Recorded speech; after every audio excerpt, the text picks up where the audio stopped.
Now अब हम solve करने जा रहे हैं एक और क्वेश्चन जो कि आपने डाउट में पूछा है। क्वेश्चन है a current carrying circular loop of radius R. एक करंट कैरिंग सर्कुलर लूप है जिसका रेडियस आर है, is placed in the X Y plane with centre at the origin. X Y plane में ये मैं यहां लेता हूं, ये लिया सपोज इस तरह से, ये हो गया एक्स वाई प्लेन।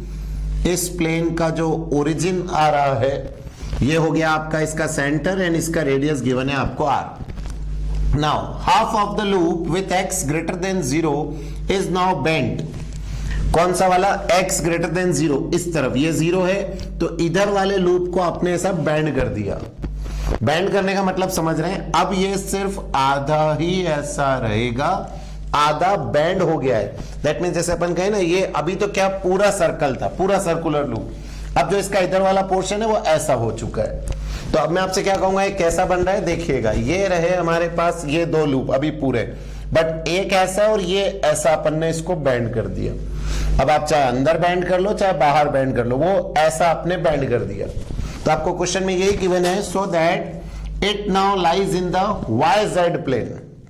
तो आपका जो पहले एक्स वाई में था पूरा, इसका इतना पोर्शन आपने ऐसा बैंड कर दिया। अब बताइए इसको बैंड करते ही ये आधा पोर्शन वाई जेड में आ गया। अब आपसे पूछे जा रहे हैं इन चार ऑप्शंस में से क्या होगा। मेन दिया है मैग्नीट्यूड ऑफ मैग्नेटिक मोमेंट, तो मैं मैग्नेटिक मोमेंट को फाइंड आउट करने की कोशिश करता हूं पहले। What is the formula for magnetic moment? तो आपको क्लियर होना चाहिए सर, मैग्नेटिक मोमेंट का फॉर्मूला है m is equals to I into A. एक होता है स्मॉल m इंटू 12, एक होता है i into A, where a is the area, i is the current. तो करंट तो i इसमें जा रहा है। What is the area of this loop? Sir area is pi are square. तो इनिशियल मैग्नेटिक मोमेंट हो गया i into pi are square. और कहां होगा ये?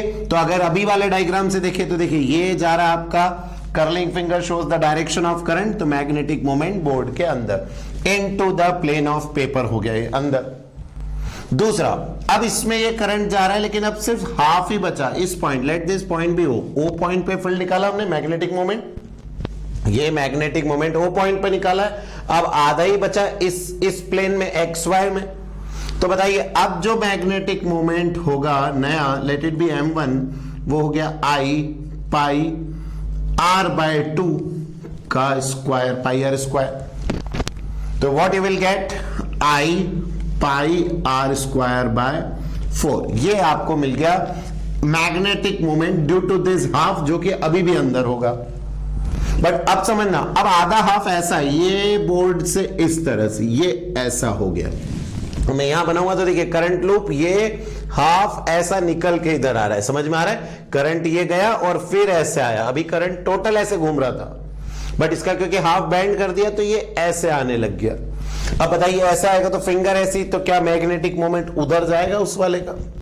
तो ये जो आपका बैंड ऐसे हुआ है, क्या इसका मैग्नेटिक मोमेंट का डायरेक्शन उस तरफ होगा? ये कर्लिंग फिंगर, ये आपका मैग्नेटिक मोमेंट इस वाले का तो बोर्ड के अंदर, इधर वाले का इस तरफ रहेगा। इतना ही, क्यों इतना रहेगा? m2, क्योंकि है तो वही करंट, और पाई r बाय 2 का स्क्वायर, रेडियस वही रहेगा आपके पास। हमारे पास जो लूप है वो आधा ही रह गया ना, अपन क्या कहेंगे, हाँ सर हाफ लूप रह गया, एरिया बिकम्स हाफ। एरिया क्या हो चुका है? रेडियस नहीं, हम कहेंगे एरिया हाफ हो गया। तो मैं यहां पे क्या लिखूंगा, जस्ट वेट, मैं यहां लिखने वाला हूं pi are square by 2। Area is half not the radius. ऐसे यहां I pi are square by 2 and same thing यहां पर area become pi are square by 2। ये रिंग का पूरा एरिया था पाई आर स्क्वायर, तो हाफ रिंग का पाई आर स्क्वायर बाय 2। ऐसे ये वाली हाफ रिंग का पाई आर स्क्वायर बाय 2। और अब जो नेट आएगा, अब देखिए एक मैग्नेटिक मोमेंट उधर है, एक मैग्नेटिक मोमेंट उधर है, तो नेट इन दोनों का रिजल्टेंट आएगा, क्योंकि magnetic moment is a vector quantity. तो what is the net magnetic moment?